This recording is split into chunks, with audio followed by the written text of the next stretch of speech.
tarde desta quarta-feira, 12 de julho, Jair Bolsonaro depôs a Polícia Federal no âmbito do inquérito que apura a patética trama golpista contra Lula e Xandão, que foi articulada pelos parlapatões Daniel Silveira e Marcos Duval. Para dar mais substância e tempero ao interrogatório pelo qual o ex-presidente passou, um dia antes foram divulgadas as trocas de mensagens que o senador capixaba teve desde dezembro do ano passado para colocar em prática esse plano que poderia facilmente se transformar num filme paródia do nível de Trovão Tropical ou Top Gang. A coluna de Rodrigo Rangel do jornal Metrópolis revelou mensagens do celular apreendido de Mike da SWAT, que começou a ser procurado pelo Boi de Terno em 6 de dezembro do ano passado. Talvez por acreditar que Duval era mesmo um político com histórico de atuação na SWAT, Silveira criou uma estratégia que tornaria o senador num elo entre a presidência, o STF e o TSE, na intenção de fazer com que Xandão revelasse em até 72 horas que a eleição de Lula era realmente uma fraude. No primeiro contato, o atual presidiário anuncia que o manja-rola tinha nas mãos uma oportunidade única de mudar o Brasil e que uma pessoa importante havia pedido para contatá-lo. Acreditando mesmo na importância da missão, o parceiro de cela de Gabriel Monteiro explica que a história ficaria inicialmente apenas entre 3 pessoas e só mais 5 saberiam até o fim. Isso, claro, se Marcos Duval não fosse um traíra vaidoso e oportunista de mão cheia. Nem 24 horas se passou e a única pessoa que não deveria saber da história já tinha sido avisada. Sim, o senador do Podemos procurou Xandão para avisar que Daniel Silveira havia entrado em contato para combinar uma situação contra a democracia que era extremamente preocupante e entregou o nome do mandante do crime. Quem comanda o golpe é Bolsonaro. Sem botar muita fé no que iria e na execução de um plano liderado justamente por Daniel Silveira, falou para que o suateiro o procurasse no Salão Branco do STF durante um intervalo, ou seja, Xandão estava disposto a abrir mão apenas da pausa para o cafezinho e a cagadinha da tarde para ouvir o que o Duval queria dizer, e não mais que isso. Porém, o senador não desistiu tão fácil de tornar esse enredo mirabolante em algo maior. No dia 8 de dezembro, voltou a encher o saco de Alexandre de Moraes para avisar que havia encontrado Daniel Silveira e que o deputado cassado tinha ligado para o presidente. Na conversa, o excrementíssimo confirmou que a ideia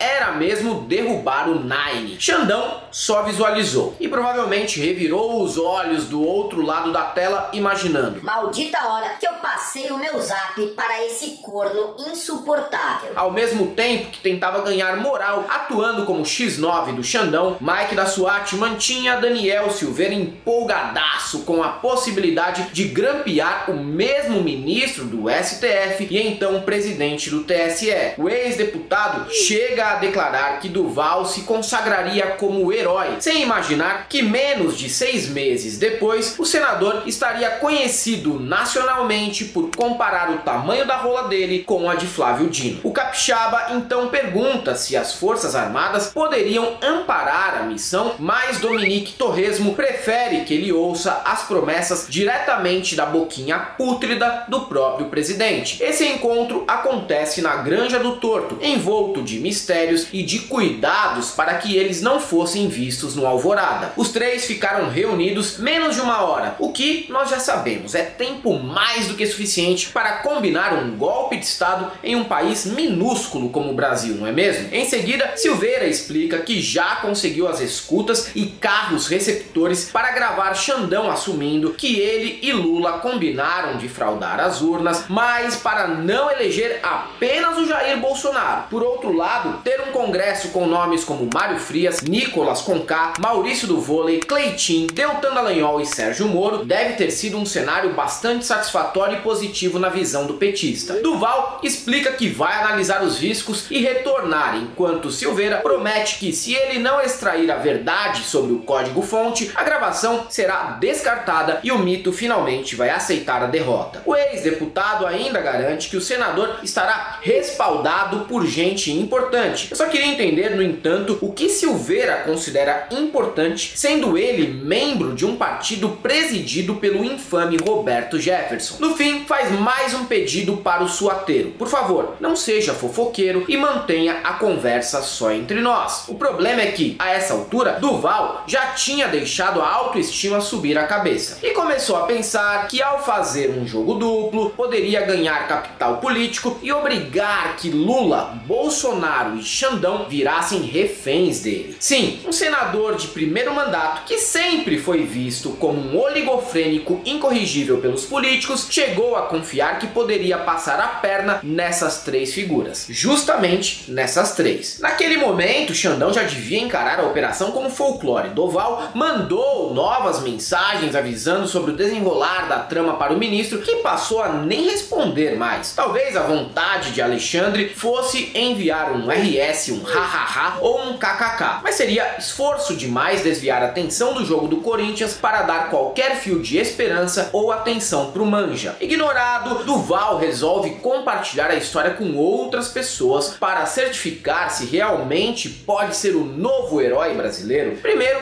divide o segredo com os assessores parlamentares. Até aí, beleza. Mas, sendo um sujeito cuja vaidade supera e muito seus 1,62 m, ele também revela o plano que evitaria a posse de Lula para um grupo chamado Amigas para a Eternidade. Imagina a Rê, a Mari, a Fê e a Carol do ensino médio recebendo essas mensagens, abrindo um novo grupo sem ele e comentando: acho que é hora da gente revelar para a família que sempre achamos o Marquinhos meio descompensado mesmo. O próximo passo do audacioso Marcos Duval foi procurar diretamente Bolsonaro com uma mensagem típica de puxa-saco, abre aspas: bom dia, presidente, foi um grande prazer estar com você ontem, dá para ver no seu olhar um desejo impressionante de ajudar o Brasil. Ajudou sim, claro, nós vimos durante a pandemia. Em seguida, no entanto, diz que da lista de políticos que corriam o risco de ficar inelegíveis com a posse de Lula, só o Magno Malta ele não conseguia gostar, porque é uma pessoa que tira proveito do sofrimento alheio.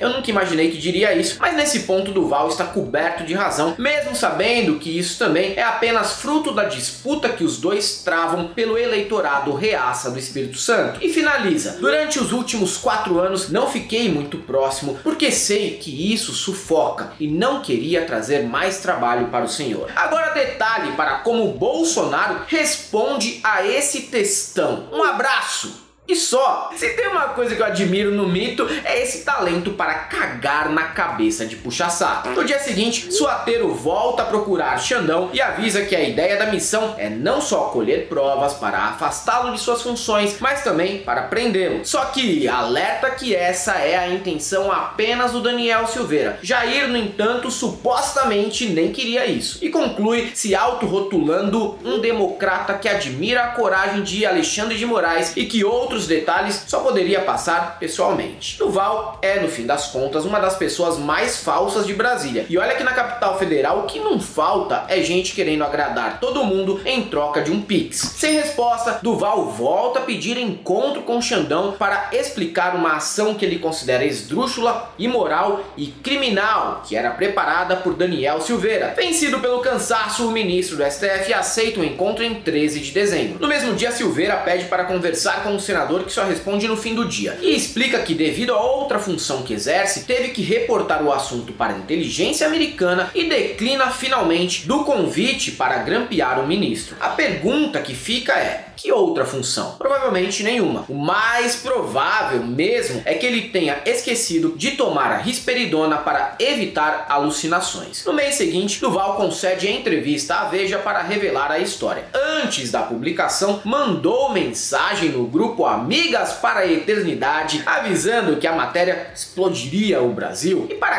cada pessoa ele dá uma versão diferente no Zap. Pro Xandão, conta que explicou à revista o contexto da trama e o contato que teve com o ministro. Para Bolsonaro, argumenta que Flávio Dino teria vazado a história e manda prints editados de conversas com Alexandre de Moraes, em que exclui as partes comprometedoras do ex-presidente. À época, nos Estados Unidos, Jair responde: coisa de maluco, hein, rapaz? Mais uma vez, mandou um belo foda-se para Marcos Duval. De acordo com um relatório da Polícia Federal obtido pela coluna de Rodrigo Rangel, do jornal Metrópolis, o jogo duplo do senador tinha uma intenção clara: colocar autoridades umas contra as outras e tentar angariar prestígio pessoal e político. Resultado real, virou chacota, ficou obcecado com a rola do Flávio Dino, perdeu a mulher, pode ser caçado, deve ser preso e ainda sua frio durante a madrugada a cada mensagem do Flávio Bolsonaro que recebe no Zap. Um estrategista nato. E é isso aí, galera, pra quem gosta do nosso canal, nós temos nosso apoio, seja membro, Pix e conta jurídica, caso vocês queiram, posso fazer uma colaboração. Além do YouTube, são presentes também no Facebook, no Twitter, no TikTok, no Instagram. Sigam a gente por lá. Não deixem de conhecer as nossas camisetas no site da El Cabriton e o nosso curso no ICL, o Instituto Conhecimento Liberta. E para todos aqueles que tramam golpes junto com Daniel Silveira, só temos uma coisa pra te dizer: não passarão.